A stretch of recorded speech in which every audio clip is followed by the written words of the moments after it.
They said it at a restaurant table, mid-lunch, while servers hovered and relatives pretended to check phones. My brother leaned back, eyes flat, and said my kid lowered this family's standards. His wife nodded, small and satisfied. Conversation thinned. Glassware clinked. My son stared at his plate. No one corrected them. No one asked him to look up. I felt the room choose quiet. I did not argue. I did not explain diagnoses or effort or love. I sat still, hands folded, learning how quickly a family can make a child invisible, in plain sight, without apology, witnesses everywhere watching. The worst part wasn't the sentence itself. It was how easily it landed. Like something they'd rehearsed privately and finally decided to say out loud. My brother had always spoken that way when he wanted to sound reasonable. Calm voice. Straight posture. As if cruelty delivered softly counted as honesty. His wife watched the room while he talked, measuring reactions, already sure of the outcome. Our parents were there.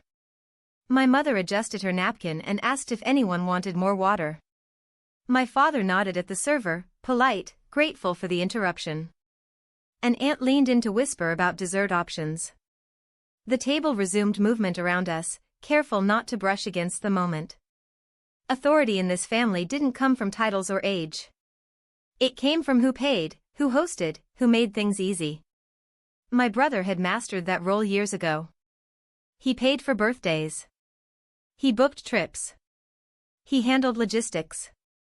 He smoothed things over when tempers flared. He also decided which problems were worth acknowledging. Mine rarely were. When my son was younger, questions about him were framed as concern, then inconvenience, then silence. Invitations came with conditions. Shorter visits. Fewer photos. He gets overwhelmed, they'd say, meaning they did. At the table, after the sentence, my brother waited. Not for me to speak. For the room to agree with him by doing nothing. And it did. That was the authority betrayal. No raised voices. No ultimatum. Just the quiet understanding that challenging him would complicate the afternoon. It was easier to let it pass. Easier to look away from a child and call it neutrality. I reached for my son's shoulder because it was the only honest movement available. He flinched, then relaxed. He had learned early how to read rooms. He knew when adults decided not to see him. He knew how to become small. That knowledge came from repetition, not from this single lunch. My brother's wife finally spoke. "We all want what's best," she said, the way people do when they want to sound kind while drawing a line. Her eyes stayed on me, not my son. She wanted a response that would restore order without changing anything. Apologies were acceptable. Explanations were tolerable. Discomfort was not. I stood because sitting felt like agreement. Chairs scraped. Someone laughed nervously. I thanked the server.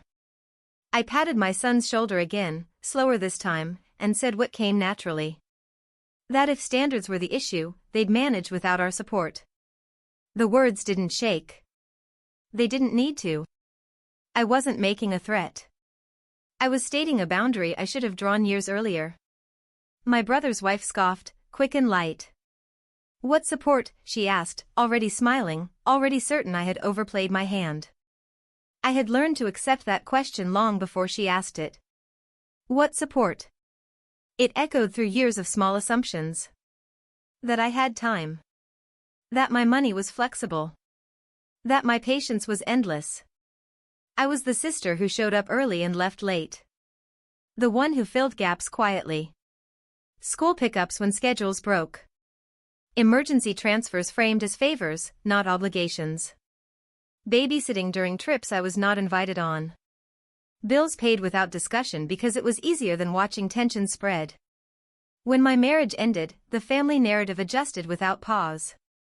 I was suddenly resilient. Capable. Fine. My brother told people I liked independence. He said it with pride, as if he had given it to me. My son became proof of my supposed limits. They spoke about him in lowered voices, like a cautionary tale. Love was never questioned. Inclusion was. Every holiday carried an edit. Shorter visits. Separate tables. Fewer photos. If my son melted down, it was called a disruption.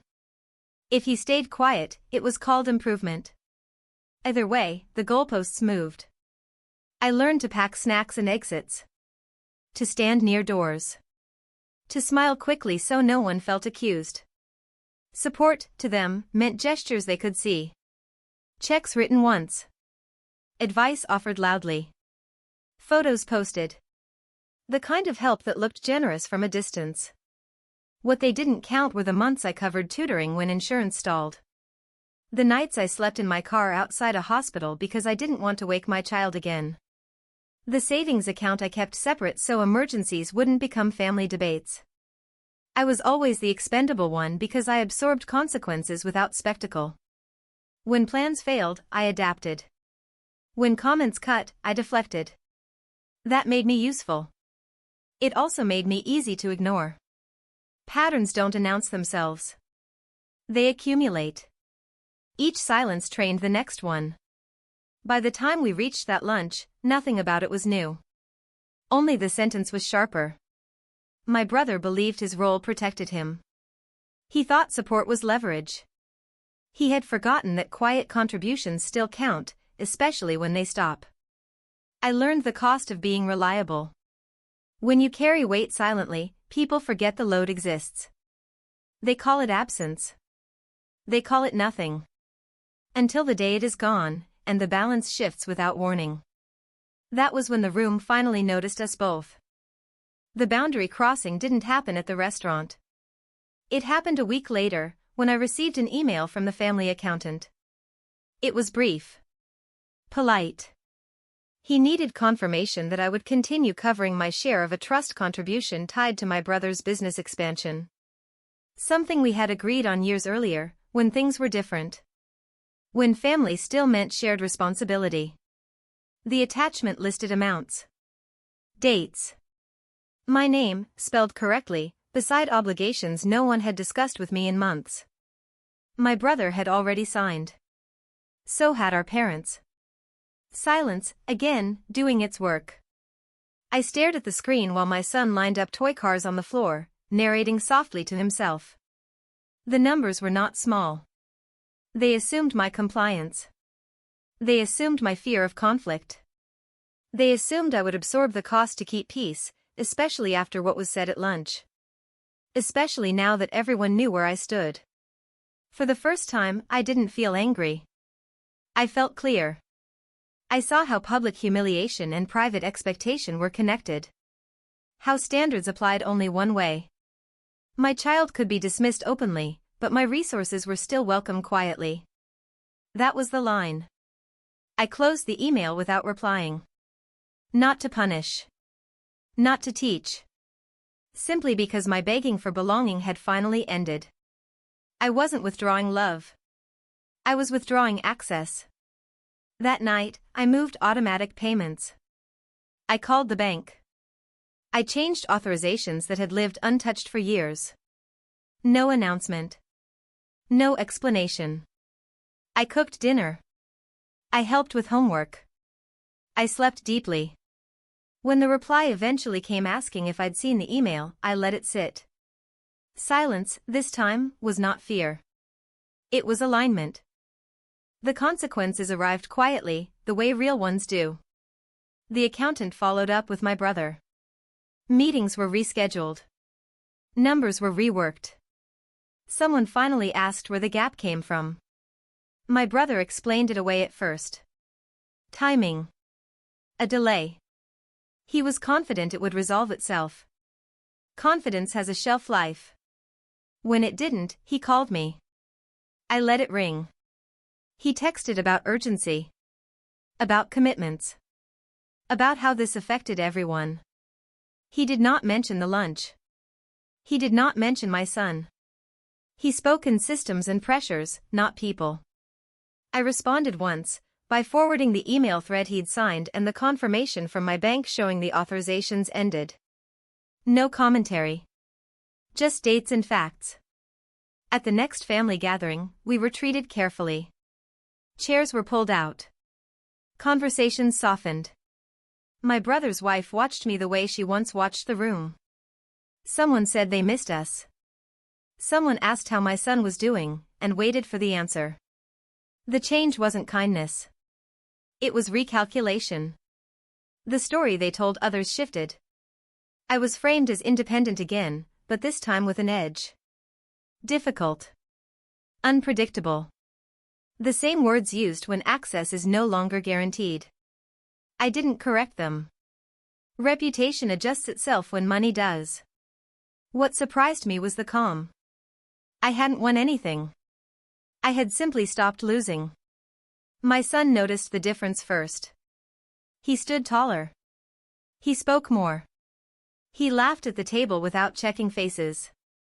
He had room. We moved forward without announcements. New routines. New holidays. Smaller circles. Clearer days. I kept my phone in my pocket. I didn't need to open anything to prove a point. The absence did that work for me. Peace, I learned, is not loud. It is steady. It leaves space.